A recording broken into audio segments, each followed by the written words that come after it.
Yo, good morning. Papa Tantan, Apartel, and Boss Kareta. Marhay na aldaw sa Indoga, boss. Ah, baka pwede naman. Sarong t-shirt sana. Yung XL. Baka pwede nyo pong bigyan. Sige na, peace.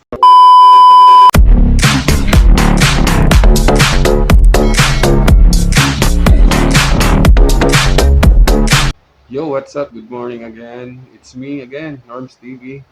Sa mga hindi pa nakakapag-subscribe, please subscribe to my channel and sa mga Facebook user dyan, baka pwede nyo rin i-follow itong page ko. Okay? Thank you and yun na. Nandito ako ngayon sa opisina namin sa Spirit FM, sa station. Kasi alam niyo na, trabaho na naman. Ayan, panibagong araw na naman. Trabaho na naman. Punta kaming Milagros tsaka Uson. Yan. Sa St. Joseph Parish sa Milagros. Tapos sa St. Peter and Paul sa Uson. Yan. Magla-live kami para sa priesthood anniversary ng dalawang pare dito sa Masbate. Yung isa sa St. Joseph Parish kay Reverend Father Vitong Castillo. Ayan. Father, happy anniversary po. And sa Uson, mamaya, sa hapon, kay Father Greg Esquillo. Ayan. Silver anniversary nila ngayon bilang pare. Ayan. Dito sa Diocese of Masbate. And pupunta kami mamaya sa ngayong umaga dun sa Milagros. Tapos yung hapon, mamayang hapon, diretso kami papunta namang Uson. Magla-live kami, abangan nyo yung sa mga hindi makaka-attend, hindi makakapunta dun sa parokya, pwede nyo rin, pwede nyo tingnan yung replay ng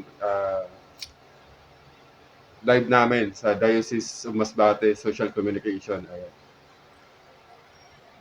Shout out sa SFC, Singles for Christ Milagros. Ayan.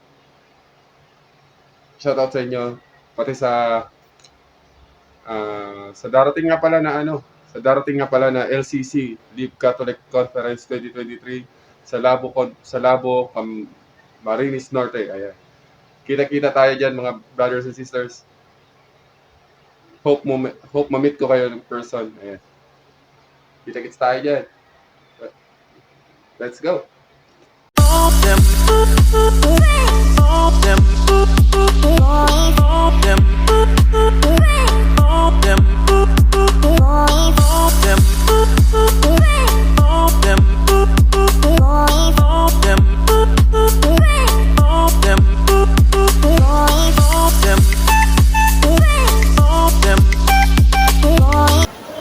Alright guys, nandito na kami sa St. Joseph Parish sa Milagros, Masbate.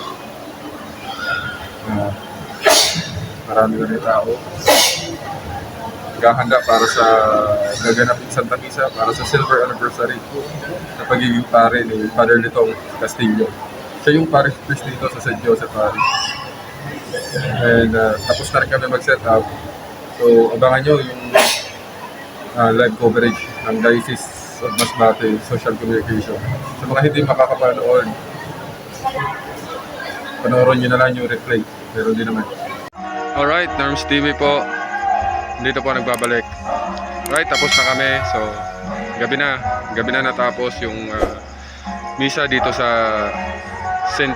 Peter and Paul Parish dito sa Uson para sa silver anniversary ni Father Greg Esquillo. Ayan.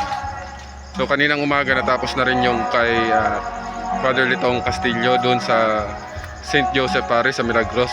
Ayan. Mga naging parte para sa pagiging pare ng dalawa. Sana'y suportahan nyo pa rin sila sa mga pamilya, kaibigan, ayan, sa mga kapwa pare nila.